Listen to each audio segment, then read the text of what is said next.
Teachers ఎవరైనా అడగగానే పోటీ పడాలి, ఇద్దరు ముగ్గురు లేవాలి మాట్లాడతారు. అప్పుడు ఎవరిని సెలెక్ట్ చేసుకోవాలని టీచర్ తీసుకుంటారు. కానీ మీరు పేర్లు పెట్టి పిలిస్తే పరిస్థితి రాకూడదు. ఓకే, ఫస్ట్ మోటివేషన్ అదే. ఎందుకంటే ఈ రోజుల్లో కమ్యూనికేషన్ స్కిల్స్లో మొట్టమొదటి ఇంటరాక్షన్ అనేది చాలా ముఖ్యం. మాట్లాడడం అనేది చాలా ముఖ్యం. డిగ్రీ ఫైనల్ ఇయర్, ఇప్పుడు డిగ్రీ ఫైనల్ ఇయర్లో మీకు సెకండ్ లాంగ్వేజ్ తెలుగు ఉందా? ఇప్పుడు ఫస్ట్ ఇయర్ వాళ్ళకు ఉండదు అనుకుంటా. మీరు ఉస్మానియా వాళ్ళు మన తెలంగాణ మీ దాంట్లో కంటిన్యూ అవుతుందా ఫైనల్ ఇయర్ వాళ్ళకి?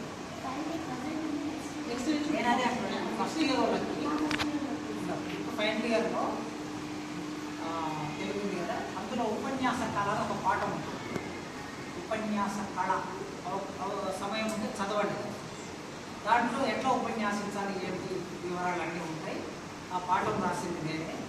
ఆ ఒక్క పాఠం మీద అందులో ఒక 5 పాఠాలు రాశాను టెక్స్ట్ బుక్లో. ఫస్ట్ మనకి కావాల్సిన స్కిల్స్ ఏమిటి అనే విషయం ఏంటి ఆ పాఠాలు ఉంటాయి. కనుక ఏదైనా సందర్భం వచ్చినప్పుడు సాధారణంగా మనం వచ్చిన నేపథ్యం వలన, కుటుంబాల నేపథ్యం వలన, మన అమ్మా నాన్న చదువుకొని ఉండకపోవచ్చు, చదువుకున్న కొద్దిపాటి చదువుకోవచ్చు. కనుక మనము చొరవగా మాట్లాడటము, చొరవగా వెళ్ళటము, కలుపుగోలుగా ఉండటం అనేది చాలామంది తక్కువగా ఉంటుంది లక్ష్యం. కానీ చొరవని ప్రదర్శించే వాళ్ళే వేగంగా దూసుకెళ్తారు. అవకాశాలతో వేగంగా వస్తాయి. అందుకోసం దానికి మొదటి మెట్టు ఎవరు మాట్లాడతారు, ఎవరు పాడతారు అనగానే ఇట్లా చేతులు ఎత్తారు. మనం పాడింది మాట్లాడింది ఎంత బాగుంటుంది తర్వాత సంగతి. ఫస్ట్ మనం ఒక ప్రయత్నం చేస్తాం కదా, అది అట్లా చేయాలి. సో ఆ ప్రయత్నం చేసే క్రమంలో కొన్నాళ్ళ తర్వాత దాన్ని ప్రాక్టీస్ చేస్తూ ఉంటాం. ఆ ప్రాక్టీస్ చేస్తూ ఒక 6 నెలలు సంవత్సరం అయ్యాక అప్పుడు దేనికోసం ప్రయత్నం చేయాలి? 100 మంది మాట్లాడినా అందులో నెంబర్ 1గా మనం మాట్లాడాలి. నెంబర్ 1 కావాలి. ఎప్పుడు వచ్చినా ఉపన్యాస పోటీ పెడితే అందులో నాది ఫస్ట్ ప్రైజ్ అనుకోవాలి. ఓకే, 8th క్లాస్ నుంచి నేను నాది ఫస్ట్ ప్రైజ్ అనుకునేవాడు. ఉపన్యాస పోటీలోకి నేను వెళితే మిగతా వాళ్ళంతా సెకండ్ ప్రైజ్ దగ్గరనే ఆగాల్సింది తప్ప ఫస్ట్ ప్రైజ్కి ఎన్నడూ రాలే నేను పోటీలో ఉన్నాను. దానికోసం ఏముండాలి? వొకాబులరీ ఉండాలి. భాష మీద పట్టు ఉండాలి. ఎంత సున్నితంగా మాట్లాడతామో, ఎంత మంచిగా మాట్లాడతామో, ఎదుటి వారి గుండెలోకి చొచ్చుకొని పోతున్నట్టు ఉండాలి మన భాష. దానికి స్పష్టత ఉండాలి. దానికి ఏమిటి? కంఠస్వరం అంటాము. ప్రతి ఒక్కరికి ఒక కంఠం ఉంటుంది. ఆ కంఠాన్ని నిరంతరం సానబెట్టాలి. సానబెడితే ఏమవుతుంది? అది రాటు తెలుగుతుంది. మన కంఠం ఎంత బాగా స్పష్టంగా పదాన్ని బయటికి తీసుకెళ్తుందో దాన్ని బట్టి మనకి శ్రోతలు తయారవుతారు. ఆ శ్రోతలు ఎప్పటికీ మనకు అభిమానులుగా ఉంటారు. వినే వాళ్ళకి వినసొంపుగా మన ఉపన్యాసం ఉంటుంది. మొదలు భాష, తర్వాత కంఠస్వరం. ఈ రెండింటికన్నా ముఖ్యమైనది మనం మాట్లాడుతున్న విషయం. ఏ విషయం మాట్లాడుతున్నాం? కొందరు భాషా ప్రావీణ్యంతో మాట్లాడవచ్చు కొద్దిసేపు 5 నిమిషాల కన్నా ఎక్కువ వినలేము, 10 నిమిషాల కన్నా ఎక్కువ వినలేము. సబ్జెక్ట్ కోసం వింటాము. అందుకే భాషా కంఠస్వరం ఉన్న తర్వాత సబ్జెక్ట్ ఎలా వస్తుంది అంటే నిరంతర అధ్యయనంలో సబ్జెక్ట్ వస్తుంది. అందుకే విద్యార్థులకి బోధించేటప్పుడు ఒక 4 విషయాలు ప్రధానంగా ప్రతి ఒక్కరూ నేర్చుకోవాలని చెప్తూ ఉంటాం. మొట్టమొదలు ఎవరైనా సరే వినటం అనే కళని అభివృద్ధి చేసుకోవాలి. A great listener can be a great speaker అని అంటాం. మంచి శ్రోత, దాన్ని శ్రవణం అంటాం. బాగా వినటం, చెప్పేవారు ఎదుటి వారు చెబుతూ ఉన్నప్పుడు మన పంచేంద్రియాలన్నింటినీ కేంద్రీకరించి వినటం అనే లక్ష్యం ఎవరిలో బాగుంటుందో వాళ్ళే రాటుకెళ్తారు, వాళ్ళే రాణిస్తారు. ఎందుకంటే వినటం అనేది ప్రతి ఒక్కరికి చెప్పేవాళ్ళు ఏం సబ్జెక్టు చెప్తున్నారు, ఎలా చెప్తున్నారు, వాళ్ళ ఆంగిక అభినయాలు ఎలా ఉంటున్నాయి అనే విషయాన్ని మొత్తం మనం చూస్తూ ఉంటాం. కనుక వినటం అనేది మొట్టమొదటి మెట్టు. విన్నదాన్ని ఏం చేయాలి? మాట్లాడాలి. అది 2వ మెట్టు. విన్నదాన్ని మాట్లాడిన దాన్ని ఏం చేయాలి? చదవాలి. రీడింగ్, అది 3వ మెట్టు. ఎంత బాగా చదువుతాం, ఎన్ని పుస్తకాలు చదువుతాం, చెప్పిందంతా నిజం కాదు, వినేదంతా నిజం కాదు, మాట్లాడేదంతా నిజం కాకపోవచ్చు. విన్నది మాట్లాడేది నిజమా అవునా కాదా అని లాజికల్గా నిర్ణయించుకోవడానికి చదవాలి. నిరంతరం రోజుకు కనీసం డైలీ పేపర్, ఇంగ్లీష్ తెలుగు ఏదైనా మీకు ఇష్టం వచ్చిన పేపర్ 2 గంటలు చదివి అలవాటు చేసుకోండి. కనీసం ఒక అరగంట నుంచి మొదలుపెట్టి గంటన్నర రోజు ఎందుకు పేపర్ చదవాలి? మీరు public service, Indian public service commission, state public service commission exams రాస్తారు.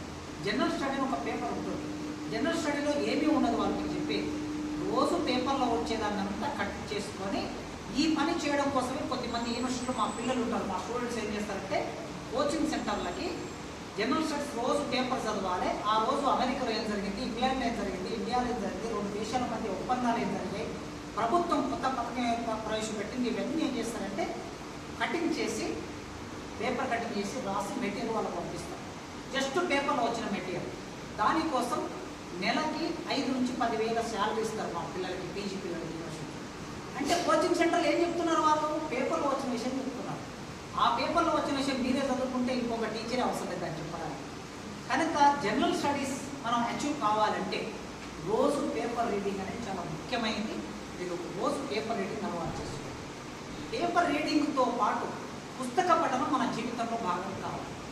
మనం మెదడుని శుభ్రం చేసుకునే ఆలోచన నిరంతరం మనలో ఉండాలి.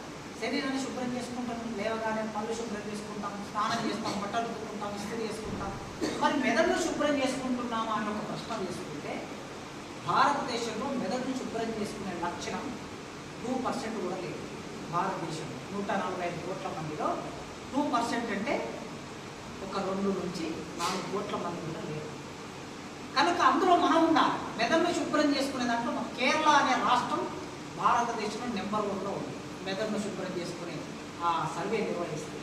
కనుక ఈ మెదడు ఎట్లా శుభ్రం అవుతుంది? మన ఆలోచనలు పాతవి ఉంటాయి కొన్ని, అవి తప్పుడు ఆలోచనలు కావచ్చు, వెనకటి ఆలోచనలు కావచ్చు, అశాస్త్రీయమైన ఆలోచనలు కావచ్చు, లేదా తెలియని ఆలోచనలు కావచ్చు. అవన్నీ పోవాలంటే మనం కొత్త ఆలోచనలు చదవాలి. కొత్త పుస్తకాలు చదివినప్పుడే కొత్త ఆలోచన. ఒక Ambedkar, Phule, Bhagat Singh, Abraham Lincoln, Rousseau, Voltaire, Gandhi, Karl Marx ప్రపంచంలో ఒక్కొక్కరు ఒక్కొక్క థీరీని ఇంట్రడ్యూస్ చేశారు. ఆ థీరీ ఎందుకు వచ్చింది అనేది మనం చదువుతూ ఉంటే చరిత్ర అర్థమవుతుంది. మావో అనేటటువంటి ఆయన భారతదేశానికి గాంధీ ఎట్లా జాతిపితనో చైనాకి మావో జాతిపిత.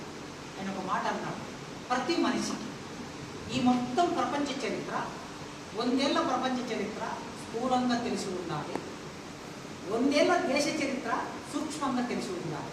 మనం ఏ దేశంలో నివసిస్తున్నామో ఆ దేశంలో 100 ఏళ్ల చరిత్ర అంటే 1926 నుంచి 2026లో ఉన్నాం. 1926లో ఏం జరిగింది? సైమన్ కమిషన్ 1927లో వచ్చింది. సైమన్ గో బ్యాక్ అన్నాడు భగత్ సింగ్. లాలా లజపత్ రాయ్ డయ్యర్ అనేటటువంటి వాడు దాడి చేశాడు. లాలా లజపత్ రాయ్ చనిపోయాడు. లాలా లజపత్ రాయ్ని చంపినటువంటి డయ్యర్ అనే పోలీస్ అధికారిని తర్వాత భగత్ సింగ్ టార్గెట్ చేశాడు. ఉద్దమ్ సింగ్ అని చంపాడు. ఇట్లా చరిత్ర. అట్నుంచి 1926 నుంచి ఇక మొదలు పెడితే 30లో ఉప్పు సత్యాగ్రహం, 42లో క్విట్ ఇండియా మూవ్మెంట్, 40ఏళ్ళ స్వాతంత్రం, 46లో భారత రాజ్యాంగ పరిషత్తు, అట్లా మొదలుపెట్టి 49లో రాజ్యాంగాన్ని అంబేద్కర్ ఇచ్చాడు. 50లో భారత రాజ్యాంగం అమలులోకి వచ్చింది. 52లో మొదటి ఎన్నికలు జరిగాయి. ఇట్లా మీకు చరిత్ర చెప్తూ పోతే వరుస క్రమంలో గుర్తుపెట్టుకోవాలి. మీకు తెలిసిన డేట్ ఆఫ్ బర్త్లు వగైరా వగైరా మీకు బాగా తెలుస్తాయి కదా, వాటిని ఏం చేయాలంటే మనకు తెలియని వాటితో అన్వయం చేసుకోవాలి. చరిత్రలో అదొక లాజిక్ రావాలి. మీకు చరిత్ర చెప్పేవాళ్ళు చెప్తారు, అదొక లాజిక్. ఉదాహరణకి నాకు కార్ల్ మార్క్స్ అంటే బాగా ఇష్టం అనుకోండి, లేదా అంబేద్కర్ అంటే నాకు బాగా ఇష్టం. 1891లో అంబేద్కర్ పుట్టాడు, అది నాకు బాగా ఇష్టం, నాకు బాగా తెలుసు. నేను 9th క్లాస్లోనే అంబేద్కర్ చదువుతుంది, బాగా తెలుసు నాకు. నేను ఏం చేయాలి అప్పుడు? పూలే ఎప్పుడు పుట్టాడు, పూలే ఎప్పుడు చనిపోయాడు అనే డేట్ నాకు కావాలి. అంబేద్కర్ బాగా తెలుసు కనుక అంబేద్కర్ పుట్టిన సంవత్సరం పూలే చనిపోయాడు, ఈయన పుట్టాడని చనిపోయాడు, ఇది గుర్తుపెట్టుకుంటాను నేను. టాస్ క్యాపిటల్ పుస్తకం ఎప్పుడు వచ్చింది? 1847లో వచ్చింది. ఆ సంవత్సరంలో భారతదేశంలో మొదటి స్కూల్, అమ్మాయిల కోసం మొదటి స్కూల్ ఎప్పుడు పెట్టారు? 1848లో పెట్టారు. 1848లో సావిత్రిబాయి పూలే ఫస్ట్ స్కూల్ పెట్టింది మహాత్మా జ్యోతిరావు. అది నాకు బాగా గుర్తు. అప్పుడు టాస్ క్యాపిటల్ ఏం చేస్తారు? దీనికి అన్వయం చేసుకుని గుర్తుపెట్టుకుంటాను. అదే సంవత్సరంలో కందుకూరి వీరేశలింగం పుట్టాడు. ఇట్లా అంటే ఒక విషయాన్ని. సో వీటన్నిటిని తెలుసుకోవాలంటే నిరంతరం అధ్యయనం అనేది చాలా ముఖ్యం. సాహిత్యం చదువుతారా, హిస్టరీ చదువుతారా, పొలిటికల్ సైన్స్, ఏదైనా భారతం, రామాయణం అన్నీ చదవాలి.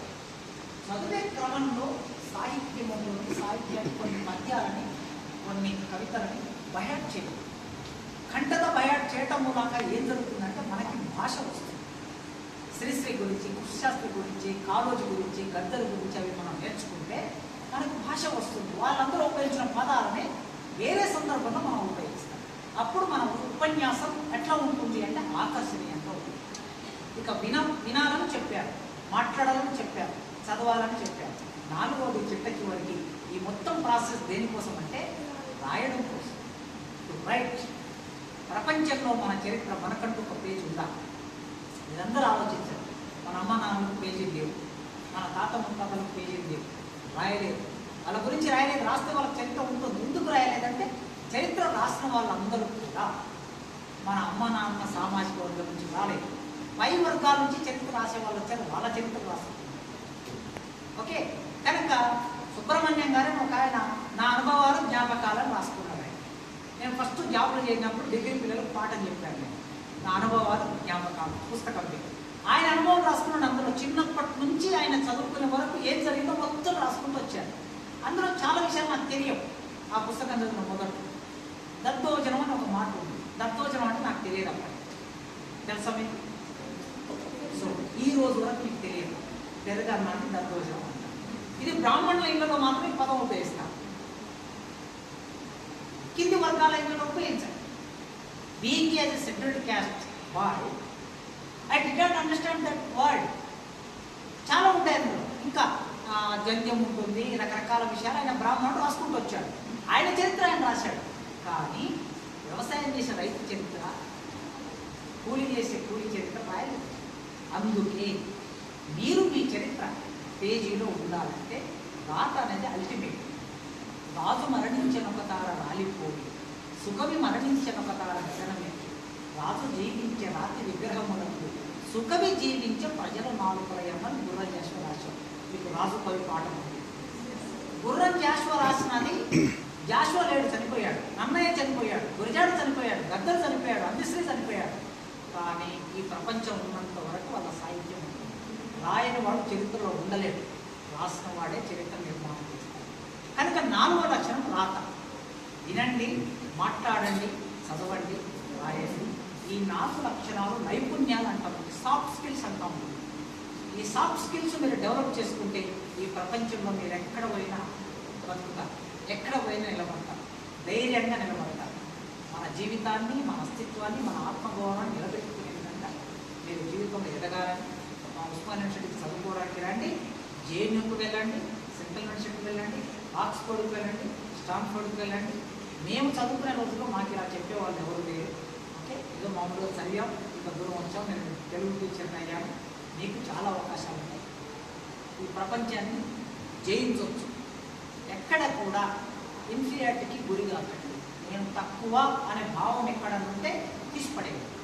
ఎవరికి తక్కువ కాదు. మేము అమ్మాయిలం కదా, తక్కువ కాదు. అమ్మాయిలు దేనికి తక్కువ కాదు, ఏదైనా సాధించగలరు. పైగా సర్వే రిపోర్టు సైకాలజీ చెప్తున్న దాని ప్రకారం ఏంటంటే అత్యధికంగా జ్ఞాపక శక్తి, గ్రహించే శక్తి, ఏకాగ్రత శక్తి ఉండేది అమ్మాయిలకి.